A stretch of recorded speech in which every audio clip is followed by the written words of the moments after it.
ሴቶች ብዙ ጊዜ ገላችንን በታጠበን ቁጥር ፀጉራችንን አንታጠብም እና የጁሙዓ ቀን ትጥበት አጅር የሚያስገኘው እስከ ፀጉራችን ስንታጠብ ነው ወይስ ገላን ብቻ መታጠብ በቂ ነው? የምሰራበት ሰዎች ቤት ቀይረው ቂብላውን ስጠይቅ አሳዩኝ። ለሁለት ወር ያህል በትክክለኛ ቂብላ አልሰገድንም ነበረ። ያለፈውን ሶላት ምን ማድረግ አለን ወይም አለብን የሚል ጥያቄ ነው። ያሳለፍኳቸው ብዙ ወንጀሎች አሉብኝ፣ ግን አሁን ላይ በጣም ያስቆጨኝ ነው። ዜና ሰርቻለሁ። አባቴንም ሳላስፈቅድ ከኪሱ ብር እያወጣሁ ካርድ ገዛ ነበር። ለአባቴስ ምን ማድረግ አለብኝ? አባቴ እድሜው በጣም እየገፋ ነው። ስደት ከመጣሁ 1 ዓመቴ ነው ገና።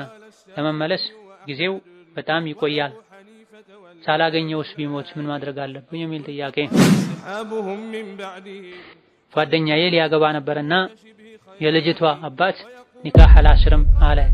ሌላ ዘመዷ ወይም ሸሪዓ ፍርድ ቤት ማሰር ይችላሉ? ሌላኛው ጥያቄ መንገድ ላይ ሆነን ሳለ ሶላታችን እያዘገየን ለምሳሌ የመግሪብን ሶላት ከኢሻ ጋር ወደ 5 ሰዓት አካባቢ አርፍዶ መስገድ እንዴት ይታያል? ሶላትን የጀመርኩት አረብ ሀገር ከመጣሁ ነው። ከዛ በፊት ያሳለፍኩት ጊዜያት ምን ማድረግ አለብኝ የሚል ጥያቄ። فاغتنم رحمك الله حياتك النفيسة واحتفظ بأوقاتك العزيزة. الحمد لله والصلاة والسلام على خير خلق الله محمد بن عبد الله وعلى آله وأصحابه ومن والاه. أما بعد، اللهم لا علم لنا إلا ما علمتنا إنك أنت العليم الحكيم. يا معلم آدم وإبراهيم علمنا ويا مفهم سليمان فهمنا وأعوذ بك اللهم أن أقول فيك ما ليس لي به علم فأضله أو أضل. أما بعد، ይህ ቁጥር 212 ከተማሪዎች ለሚመጡ ጥያቄዎች መልስ የሚሰጥበት የዛዱል መዓድ ፈታዋን። ዛሬ ከምናያቸው ጥያቄዎች የመጀመሪያው የምሰራበት ሰዎች ቤት ቀይረው ቂብላውን ስጠይቅ አሳዩኝ። ለ2 ወር ያህል በትክክለኛ ቂብላ አልሰገድንም ነበረ። ያለፈውን ሶላት ምን ማድረግ አለን ወይም አለብን የሚል ጥያቄ ነው። ከሶላት መስፈርቶች አንዱ ቂብላን ማወቅና ቂብላውን ጠብቆ መስገድ ነው። ቂብላን ለማወቅ የሚያስችለውን ሁሉ ጥረት ማድረግ ግዴታ ነው። የመስጂዶችን ሚሕራብ ወይም ማሰገጃ ስፍራ አቀማመጥ ማየት፣ ታማኝ የሆኑ ሰዎችን መጠየቅ ግዴታ ይሆናል በራስ ማወቅ ካልቻሉ። እንደዚሁ የፀሐይ መውጫና መግቢያን አቅጣጫዎችን መለየት የሚቻልበትን ሁሉ መንገድ መጠቀም ግዴታ ይሆናል። በተለይ መንገደኛ ካልሆኑ ሀገር ውስጥ ከሆነ ያሉት ብዙ አማራጮች አሉ።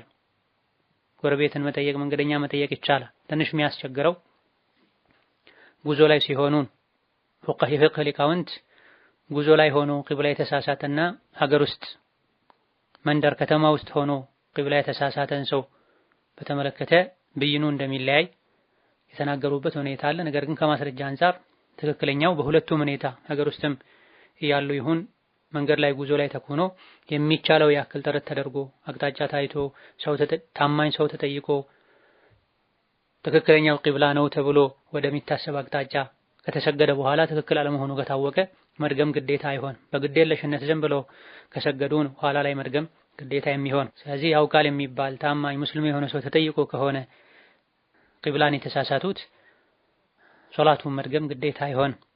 ለወደፊቱ መጠንቀቅ ነው። ሌላኛው ጥያቄ የኢስቲሓዳ ደም ያስቸግረኛል እና ያለፈው ረመዳን ላይ ሐይድ የሚመስል ምልክት ሳይ አፈጠርኩ። ከሱ ከጠራሁኝ በኋላ እየጾምኩ ከሳምንት በኋላ መጠኑም ከለሩም ሐይድ የሚመስል ተመልሶ ሲመጣ መጀመሪያ ስለፈታሁ ድጋሚ ሳልቆም ጾሜን ጨረስኩ። ከዛ በኋላ ስጠይቅ ተመሳሳይ ከሆነ ሁለቴ ሐይድ ሊመጣ ይችላል። ሁለቱንም የጾምሽበትን ጭምር ቀዷ ማውጣት እንዳለብኝ ነገረኝ። በእርግጥ የጾምኩትንም ቀዷ ማውጣት ይወጅብብኛል። ከዚህ ደም ጋር በተያያዘ ነው ሐይድ በሚመጣበት ጊዜ ደም ሳይ ሐይድ መስሎኝ ሶላቴን አቆምኩ።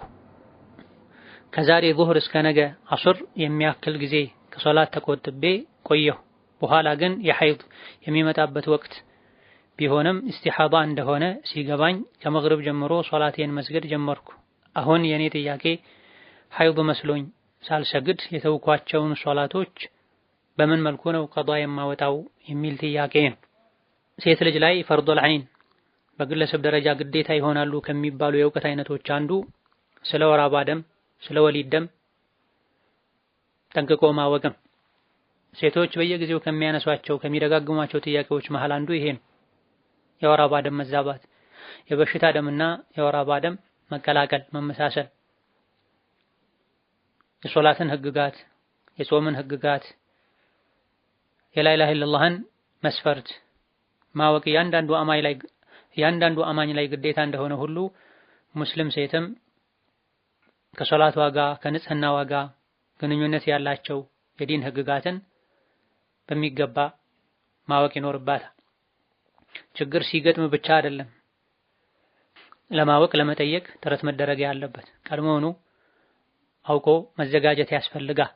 የወር አበባና የበሽታ ደም መለያዎች አሉት። ከሽታ አንፃር፣ ከውፍረት አንፃር፣ ከመርጋትና ካለመርጋት አንፃር ይህም በተደጋጋሚ ተብራርቷል። ራሱን የቻለ ትምህርትን በዚህ ዙሪያ ተለቋል። የፈትዋ መድረክ ላይም በተደጋጋሚ በዚህ ዙሪያ ማብራሪያ ተሰጥቷል።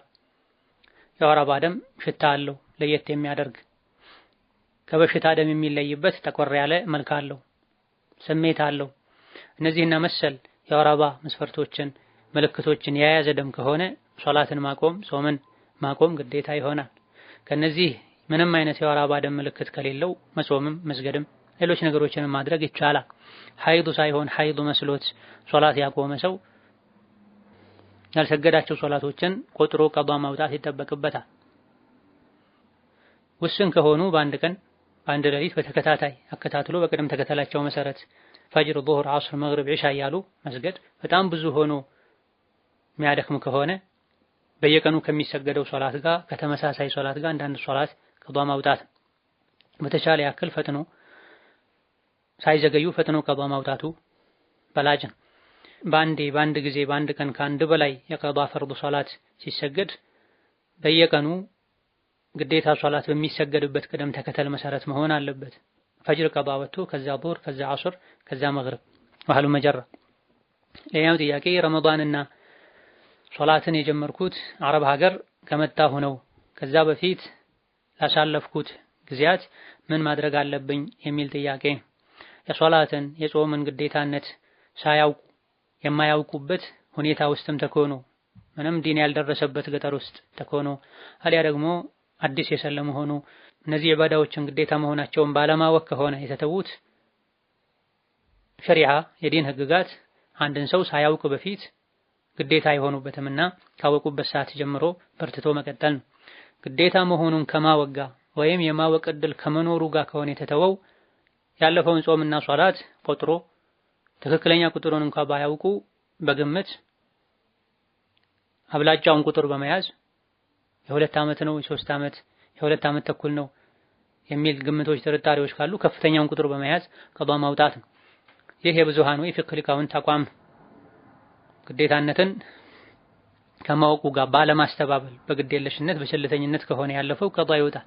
በማስተባበል ከሆነ የተተወው ኩፍር ስለሚሆን በኩፍር ጊዜ ያለፈን ዒባዳ መልሳችሁ ክፈሉ አይባልም። ተውበት ብቻ ኢስቲግፋር ብቻ ይበቃዋል። ተመሳሳይ ሱና ዒባዳዎችን በቀሪ ህይወት ከማብዛት ጋር የዛሬ ሳምንቱ የፈትዋ መድረክ ላይ ተመሳሳይ ጥያቄ ተጠይቆ ተመልሷል። ለእያንዳንዱ ጥያቄያችን ቀጥታ በግል መልስ የማግኘቱን እድል በቀላሉ ላናገኝ እንችላለን። በሁሉም ነገር ከኛ ጥያቄ ጋር ተመሳሳይ የሆነን ጥያቄ ሌላ ሰው ጠይቆ ካገኘን ልክ እንደ ራሳችን ጥያቄ ትኩረት ሰጥተን ሰምተን ብዥታችንን ልናስወግድ ይገባናል።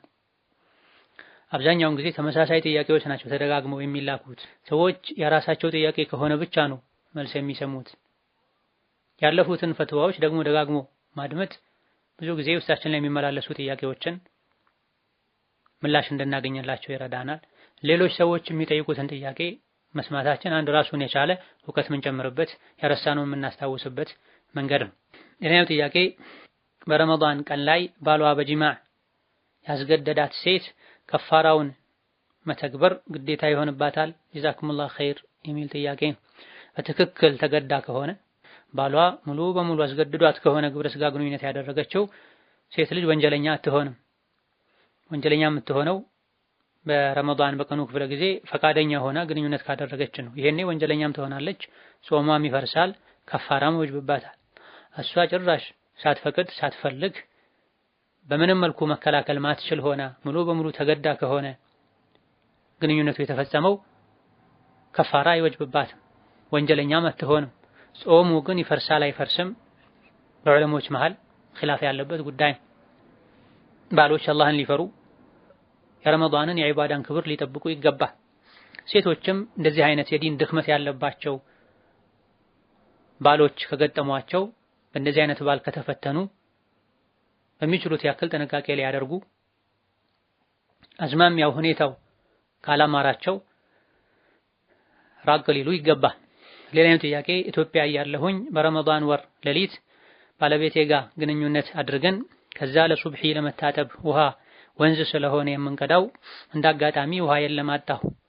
ከወንዝ ቀድቼ እስክመጣ ጀናባ ሆኖ መጾም የማይቻል መስሎኝ ጾሙን አፈረስኩ እና አሁን ምን ማድረግ አለብኝ? ከፋራውስ ምንድነው? የሚል ጥያቄ።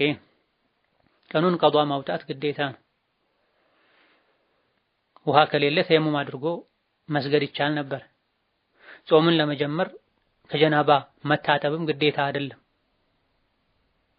ከሱብህ በፊት ጀናባ የሆነ ሰው ከፈጅር አዛን ቀደም ብላ ከወር አበባ ደም ከወሊድ ደም የጠራች ሴት ጾምን ነይቶ ትጥበቱን በኋላ ማድረግ ይቻላል። ስለዚህ ጀናባ የሆነ ሰው ከጀናባው ሳይታጠብ እንኳ ጎህ ቢቀድ ፈጅር አዛን ቢልበት ከፈጅር በፊት ጾሙን ነይቶ ከዛ በኋላ ታጥቦ ሶላቱን መስገድ ይችላል። ነቢያችን ሰለላሁ ዐለይሂ ወሰለም ጀናባ ላይ ሆነው ፈጅር አዛን ብሎባቸው ጾማቸውን ይቀጥሉ እንደነበረ ባለቤቶቻቸው ተናግረዋል። ይጾሙ እንደነበረ ባለቤቶቻቸው ተናግረዋል። መስሎኝ የሚባል ነገር የለም። ዲንን ከምንጩ ልንማር ነው የሚገባው። ግምትን ልንተው ይገባናል። በዲን ጉዳይ ብዙ ጊዜ ሰዎች ስተት ላይ ከሚወድቁባቸው ምክንያቶች አንዱ የመሰላቸውን ማድረግ፣ በግምት ነገሮችን ማስኬር።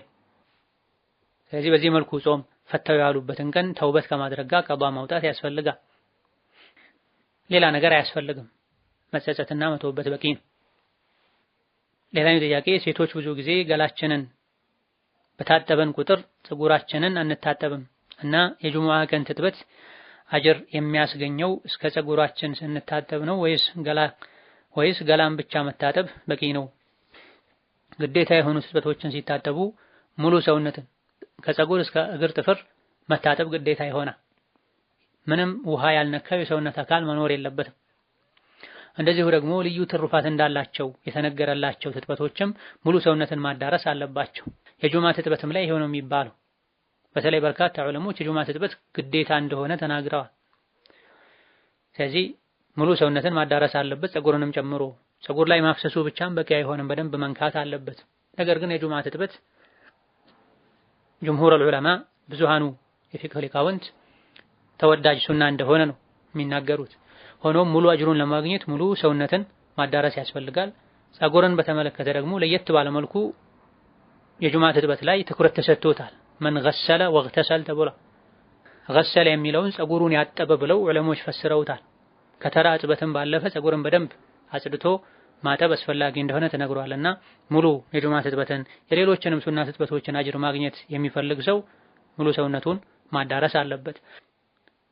አንዳንዴ ትጥበቱ አስፈላጊ ነው ታጠቡ ተወዳጅም ቢሆን የተባለበት ምክንያት ቆሻሻን ከማስወገድ አንፃር ስለሚሆን ከአንገት በታችም መታጠቡ ቆሻሻውን ይቀንሳል፣ መጥፎ ጠረንን ያስወግዳል በሚለው ተኬዶ በተወሰነ መልኩ አጅር ይኖረዋል። ሙሉ አጅር ግን የሚገኘው ገላን መታጠብ ይወደዳል የተባለባቸው አጋጣሚዎች ላይ ሙሉ ፀጉርንም ጭምር ሲታጠቡ ነው። ሌላኛው ጥያቄ ያሳለፍኳቸው ብዙ ወንጀሎች አሉብኝ፣ ግን አሁን ላይ በጣም ያስቆጨኝ ነው። ዜና ሰርቻለሁ። አባቴንም ሳላስፈቅድ ከኪሱ ብር እያወጣሁ ካርድ እገዛ ነበር። ለአባቴስ ምን ማድረግ አለብኝ? አባቴ እድሜው በጣም እየገፋ ነው። ስደት ከመጣሁ 1 ዓመቴ ነው ገና። ለመመለስ ጊዜው በጣም ይቆያል። ሳላገኘውስ ቢሞት ምን ማድረግ አለብኝ? የሚል ጥያቄ ነው። ወየቱቡ ላሁ ዐላ መን ታብ ጥፋቱን አውቆ ሰከራተል መውት ሳይዘው በፊት ወደ አላህ የተመለሰ የተጸጸተ ከዛ በኋላ ያበላሸውን ያስተካከለ አላህ ይቅር ይለዋል ተብሏል። ከአላህ ጋር የተያያዘውን በተውበት ማስተካከል ይቻላል።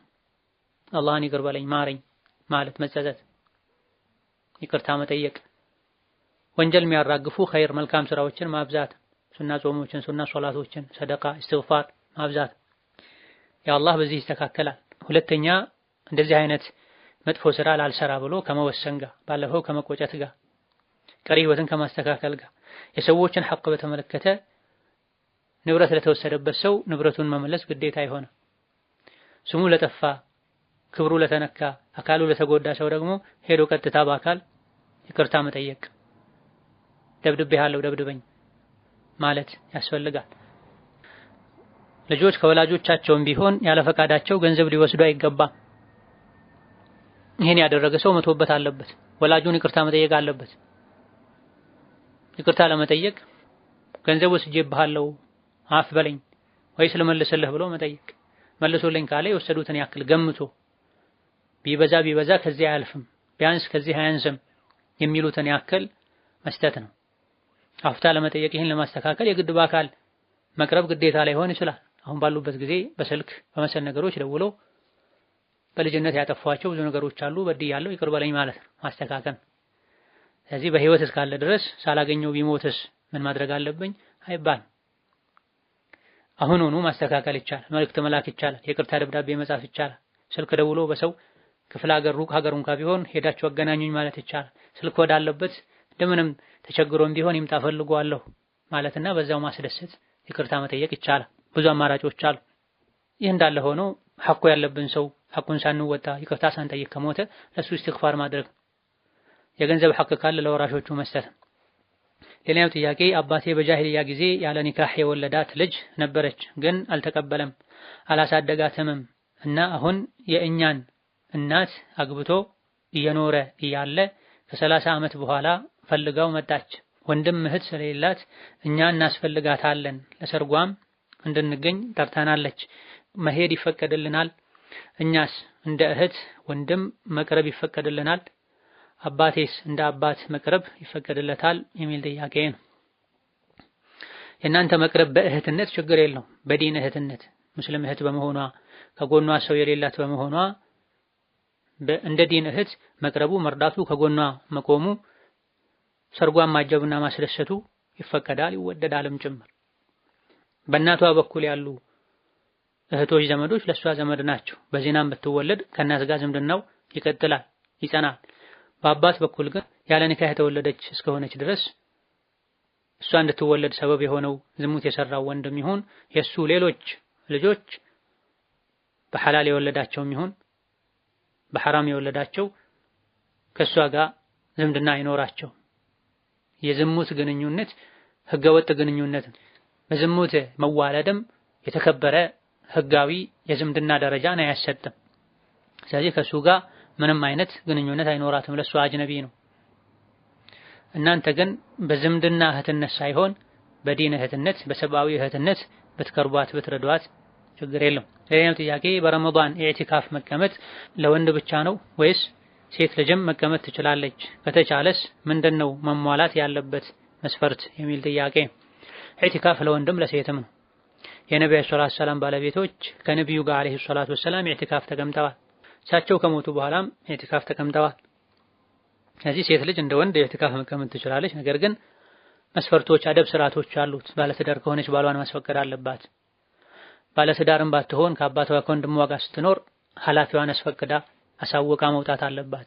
ኢዕቲካፍ የምትቀመጥበት ቦታ ደህንነቷ ተጠብቆ የምትቀመጥበት መሆን አለበት። ኢኽቲላጥ የሌለበት፣ ከወንድ ጋር መቀላቀል የሌለበት፣ ሴትን ለአደጋ የማያጋልጥ ስፍራ መሆን አለበት።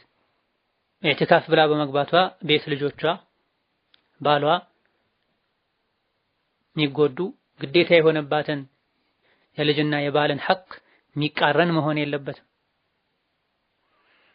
እንደዚሁ ደግሞ ኢዕቲካፍ በመቀመጧ ከዲን አንፃር የምትጠቀም መሆን አለበት። እንዲሁ ከቤት ወጥቶ ለማረፍ አሊያ ደግሞ ከእህቶች ጋር መስጂድ ላይ ተሰብስቦ ለማውራት ወይም ደግሞ ለዝናና ለጉራ ሊሆን አይገባም። በትክክል ለዒባዳ ለወንድም ይሁን ለሴት የተቀመጡ የኢዕቲካፍ ስነ ስርዓቶች አሉ። ያን ስነ ስርዓት አሟልተ መሆን አለበት። ከሰው ገለል ብሎ ዒባዳ በማድረግ ማሳለፍ፣ ሌሊት ተነስቶ መስገድ፣ ቁርአን መቅራት፣ ዱዓ ማብዛት፣ 5 ወቅት ሰላትን በወቅቱ መስገድ፣ እነዚህና መሰል አደቦች ከተሟሉ ይቻላል። ሌላኛው ጥያቄ ጓደኛዬ ሊያገባ ነበርና የልጅቷ አባት ኒካህ አላስርም አለ። ሌላ ዘመዷ ወይም ሸሪዓ ፍርድ ቤት ማሰር ይችላሉ? ቢብራራልኝ የሚል ጥያቄ። አባቷ እምቢ ያለው ያለ በቂ ምክንያት ከሆነ አው ከአባት ቀጥሎ ያለ ዘመድ ማሰር ይችላል። የምታገባዋ ሴት ልጅ ወንድሟ በአባትም በእናትም የሚገናኙ ወይም በአባት ብቻ የሚገናኙ ወንድሟ፣ እንደዚሁ ደግሞ የአባቷ አባት ካለ አያቷ፣ የአባቷ ወንድም አጎቷ በአባት በኩል ያሉ ወይም በአባትም በእናትም እነዚህ ከሌሉ ወይም እነዚህም ያለ በቂ ምክንያትም ቢካሉ ይሄኔ በሸሪዓ ፍርድ ቤት በህጋዊ በሸሪዓ ፍርድ ቤት ቃዲ ዳኛ ኒካህ ማሰር ይቻላል። አይ ያሉት በበቂ ሸሪዓ በሚቀበለው ምክንያት ከሆነ ግን ሌላኞቹም ማሰር አይችሉም።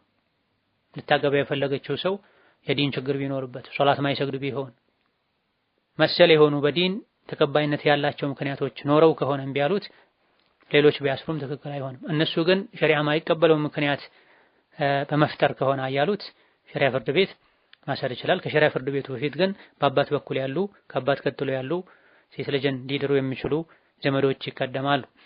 እነሱ ያሉ እነሱን ሳይጠይቁ ሸሪዓ ፍርድ ቤት ሄዶ ማሰርም አይቻልም። ሌላኛው ጥያቄ ባለቤቴና እኔ የተለያየ ሀገር ነው ያለነው። እናም በቪዲዮ ስናወራ ስሜቱን በራሱ ያረካል። ይህ ሐራም ነው ስለው አንቺ ባለቤቴ ስለሆንሽ ችግር የለውም ብለውኛል ሸኽ ጠይቄ አለኝ። ይህ ነገር እንዴት ይታያል ያብራሩልኝ የሚል ጥያቄ። የባልና ሚስት ጫወታ በመጫወት በማውራት ብቻ ከሆነ ስሜቱን የሚያረካው ምንም ችግር የለውም፣ ይፈቀዳል። ቪዲዮ ይጠለፋል፣ ቪዲዮ ተቀርጾ ማይፈቀድለት ሰው እጅ ሊገባ ይችላል የሚል ስጋት እስከሌለ ድረስ። ነገር ግን ከንግግር አልፎ ባል ስሜቱን ለማርካት ሌላ የሚያደርገው ነገር ካለ የዘር ፈሳሹን ለማውጣት ከምስቱ ከመነጋገር ውጪ በራሱ የሚያደርገው ነገር ካለ ይሄኔ ሐራም ይሆናል፣ ወንጀል ይሆናል። ራስን በራስ ማርካት ሐራም ነው፣ ትልቅ ወንጀል ነው። ባልና ሚስት ግን እርስ በርስ እየተጫወቱ እየተነጋገሩ ከሆነ በንግግር ብቻ የዘር ፈሳሹ ቢወጣ ወንጀለኛ አይሆንም። የዘር ፈሳሹ ይወጣ ዘንድ ግን ከባለቤቱ ከመነጋገር ከመታየት ውጪ በራሱ የሚያደርገው ነገር ካለ ወንጀለኛ ይሆናል። ሌላኛው ጥያቄ መንገድ ላይ ሆነን ሳለ ሶላታችን እያዘገየን ለምሳሌ የመግሪብን ሶላት ከኢሻ ጋር ወደ 5 ሰዓት አካባቢ አርፍዶ መስገድ እንዴት ይታያል? መንገደኛ ከሚፈቀዱለት በመንገደኝነቱ ምክንያት ከሚግራሩለት ነገሮች መካከል አንዱ ሶላቶችን ጀምዕ ያደረጉ ያጣመሩ መስገድ ነው። ዙህርን ከአስር ጋር ወደ ዙህር አስቀድሞ ወይም ዙህርን ወደ አስር ዘግይቶ፣ መግሪብን ከኢሻ ጋር መግሪብን ወደ ኢሻ ዘግይቶ ወይም ኢሻን ወደ መግሪብ አምጥቶ መስገድ ይቻላል። ፈጅር አይቀየርም፣ በሰዓቱ ብቻ ነው የሚሰገደው። እንደዚሁ ባለ 4 ረካዎችን ባለ 2 ወደ 2 መቀነስ ይቻላል። ይሄ ጉዞው ቢያንስ 80 ኪሎ ሜትር እና ከዛ በላይ ከሆነ ሆን ተብሎ በርካታ ዑለሞች ዘንድ ሆን ተብሎ ለወንጀል ካልተሳፈሩን፣ ጉዞ አጭር ከሆነ አይቻልም፣ መሳፈት ቀስር ካልደረሰ። እንደዚሁ በርካታ ዑለሞች ዘንድ ሆን ተብሎ ለወንጀል ከሆነ የተካሄደውም አይቻልም። ስለዚህ መግሪብን በወቅቱ መስገድ ያልቻለ ሰው ወደ ኢሻ አዘግይቶ ከኢሻ ጋር አቆይቶ መስገድ ይችላል። የኢሻ ወቅት እስካልወጣ ድረስ ማዘግየት ችግር የለውም። በርካታ የፍቅህ ሊቃውንት ዘንድ የኢሻ ወቅት የሚጠናቀቀው እኩለ ሌሊት ላይ ነው። እኩለ ሌሊት አንዳንዴ 6 ሰዓት ሊሆን ይችላል፣ አንዳንዴ ከ6 በላይ ከ6 በፊት ከ6 በኋላም ሊሆን ስለሚችል የኢሻ ወቅት ሶላት እንደማይወጣ ካረጋገጡ መግሪቡንም አዘግይቶ ከኢሻ ጋር ሁለቱንም በአንዱ ሰዓት መስገድ ሁለቱንም በአንድ መስገድ ይቻላል። ሌላኛው ጥያቄ እኛ ሙስሊሞች ከአክስት ልጅ ወይም ከአጎት ልጅ ጋር መጋባት ተፈቅዶልናል። አላህ ይሄን የፈቀደልን የተለየ ምክንያት አለ? ጥቅሞቹስ የአክስት ወይም የአጎት ልጅ ጋር በመጋባታቸው ምክንያት ብቻ ዝምድና የተቆረጠ ለሚመስላቸው ሰዎች ሰፋ ያለ ማብራሪያ ቢሰጡልን የሚል ጥያቄ። አላህ ብዙ ነገሮችን ሐላል አድርጓል። ያንዳንዱን ነገር ሐላል ያደረገበትን ምክንያት አልነገረንም። ሐላሉ ተቆጥሮ አያልቅም፣ ብዙ ነው። ሐራሙ ነው ትንሽ። እንደው ሐላል ያደረገውን ሁሉ ለምን ሐላል አደረገ ብሎ ከመመራመር ይልቅ ከሆነም ከተቻለም የተከለከሉ ነገሮች ውስን ስለሆኑ ለምን ይሆን እንዲህ አይነት ነገር የከለከለው ማለቱ ነው የሚቀለው። ብዙ የከለከለን ነገሮች ግልጽ ምክንያት አላቸው ጎጂ ስለሆኑ ለሰው ልጅ ስለማይበጁ ይባላል። ሐላል ያደረገውን ለምን ሐላል አደረገው? ለሰው ልጅ ስለሚጠቅም ለሰው ልጅ ስለሚያስፈልግ። ያክስትን ያጎትን ልጅ ማግባት ጥቅሙ ምንድነው? ይህ ነው የሚባል በሸሪዓ የተነገረ ጥቅም የለም። ከቅርበት ከመታወቅ አንፃር ለትዳር ትሆነኛለች፣ ለትዳር ይሆነኛል፣ ከአንድ ቤተሰብ ነን፣ አንጨካከንም ወዘተ መሰል ምክንያቶች ሊኖሩት ይችላሉ። ትዳር ካረጋ ካልጸና ካልተሳካ ወደ መፋታት ከሄዱ ብዙ ጊዜ የተፋቱ ሰዎች በመካከላቸው ቅሬታ ጸብ ሊኖር ስለሚችል ዝምድናን ለመቁረጥ ሰበብ ሊሆን ይችላል። ከዝምድናው በተጨማሪ በጋብቻ መገናኘቱም መብቶች ሐቆች ተደራርበው አለመግባባትን ሊያመጣ ይችላል። ሌሎችም ዊራሲ የሆኑ አምራዶችን የማስከተል እድሉ ሰፊ እንደሆነ የሚናገሩ አሉ ከጤና አንፃር። ነገር ግን አስሉ አላህ የፈቀደው ነገር ሁሉ ሐላል ነው፣ ለሰው ልጆች የሚጠቅም ነው። እንደ ግለሰቦች እንደ ሀገሩ እንደ ማህበረሰቡ ይለያያል። በመሰረቱ ሐላል ነው ብለን ከማመናችን ጋር ከተለያዩ ምክንያቶች አንፃር እኛ ማህበረሰብ ዘንድ አልተለመደም፣ ለግጭትም ይዳርጋል ኢላአኺሪህ ብለው ባትጋቡ ይሻላል ቢሉ አንዳንድ ወላጆች መቀበል ተገቢ ነው። ሐራም ነው አይቻልም ካሉ ግን ይሄኔ እንዴት አላህ ሐላል ያደረገውን ሐራም ነው ትላላችሁ ተብሎ መቃወም ማስተማር ይቻላል። ኒካህ በማድረግ ብቻ ዝምድና ተቆርጧል አይባልም። ዝምድናን መቁረጥ በዲን ወንጀል ነው፣ ሐራም ነው። ዝምድና መቁረጥ የሆነ ነገር አላህ አይፈቅድም፣ አይደነግግም። ነብዩ ሰለላሁ ዐለይሂ ወሰለም ያጎታሞች ልጆችን አጋብተዋል። ቁርአን ላይም ያጎትህን ልጅ ያክስትህን ልጅ ሐላል አደረግንልህ ብሏቸዋል ነብዩ ሰለላሁ ዐለይሂ ወሰለም። ይሄ ለሳቸው ብቻ አልተገደበም፣ ከዛ በኋላ ሱሐቦች አድርገዋል። ስለዚህ ያጎትን ያክስት ልጆች መጋባታቸው ብቻ ዝምድና መቁረጥ አይባልም። መጋባታቸውን ተከትሎ ግን ማህበረሰቡ ገና ስለሆነ ይሄ ዝምድና እንደመቁረጥ ነው ብሎ ዝምድና ለመቁረጥ ሰበብ ይሆናል ከተባለ አስተምሬ አስረድቼ እመልሳቸዋለሁ የሚል አቅም ያለው ሰው ካልሆነ በስተቀር እንዲህ አይነት ነገር ውስጥ ከመግባት መጠንቀቁ የተሻለ ሊሆን ይችላል። አንድ ነገር ሐላል ነው ማለት ዋጅብ ነው አድርገው ማለትም አይደል። ነገር ግን ሙሉ ማህበረሰቡ ይሄ ሐራም ነው አይቻልም ወንጀል ነው ብሎ ካሰበ ይሄኔ ከዲን የሚቃረን አካሄድ ስለሄዱ ከዲን የሚቃረን አመለካከት ስለያዙ ሐላል መሆኑን ለማሳየት ብቃት ያለው ሰው አቅም ያለው ሰው እንደ አስተማሪ ሆኖ አስተማሪ ለመሆን አራያ ለመሆን ቢያደርገው የከፋ ጎንዮሽ ጉዳት እስከሌለው ድረስ ችግር የለውም። ለማስተማርም የግድ ማግባት አለብን ማለት አይደለም። ነብዩ ሰለላሁ ዐለይሂ ወሰለም ፈቅደዋል፣ ቁርአን ፈቅደዋል። አላህን ፍሩ፣ አላህ ሐላል ያደረገውን ሐራም አታድርጉ ብሎ ማስተማር በቂ ይሆናል። ሌላም ጥያቄ የጠዋትና የማታ አዝካሮችን ያለ ውዱእ በሐይድ ወቅት ማለት ይቻላልን? አዎን ይቻላል። የጠዋትና ማታ ዚክሮችን የእንቅልፍ ሰዓት ዚክሮችን ያለ ውዱእ ቢሉ ችግር የለውም። በሐይድ ጊዜ የሚሆን ሐይድ በሌለበት ጊዜ ዚክር ለማለት ውዱእ መኖሩ ሸርጥ አይደል፣ ግዴታ አይደል። ነብዩ ሰለላሁ ዐለይሂ ወሰለም ሰላም አለይኩም ላላቸው ሰው ተየሙም አድርገው ወአለይኩም ሰላም ብለዋል፣ በላጭ መሆኑን ለማሳየት ነው። ሌላኛው ጥያቄ ሮብ ቀን ነጥሎ መጾም እንዴት ይታያል? ይቻላል አይቻልም የሚባል አወዛጋቢ ሐሳብ ሰምቼ ነበር የሚል ጥያቄ። ከሳምንቱ ቀናት ውስጥ መጾማቸው ሱና እንደሆነ የተነገረ ቀኖች አሉ።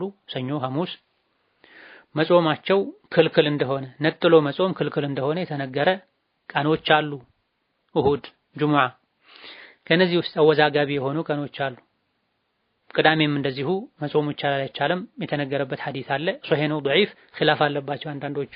ሮብና ማክሰኞን በተመለከተ በግልጽ ጾሙም አትጾሙም አልተባለም። እነዚህ ነጥሎ መጾም ሱናም ነው አይባልም፣ የተከለከለም ነው አይባልም። እንዲሁ እረፍት ስለሚያገኝ ስለሚመቸው በምንም ያልተገደበ ሙጥለቅ ናፊላ ጾምን በሮብ ቀን መጾም የፈለገ ሰው ይፈቀዳል፣ ምንም ችግር የለው። ነጥሎ ለብቻው መጾም የሚወገዘው ጁሙዓ ቀን እሁድ ቀን ሲሆን ነው። በርካታ ዓለሞች ዘንድ ቅዳሜም እንደዚሁ። هذا والله تعالى أعلم። ለዛሬ በዚህ እናበቃለን። የተቀሩትን ሌላ ጊዜ መልሳለን። ወሰላሙ አለይኩም ወራህመቱላሂ ወበረካቱ።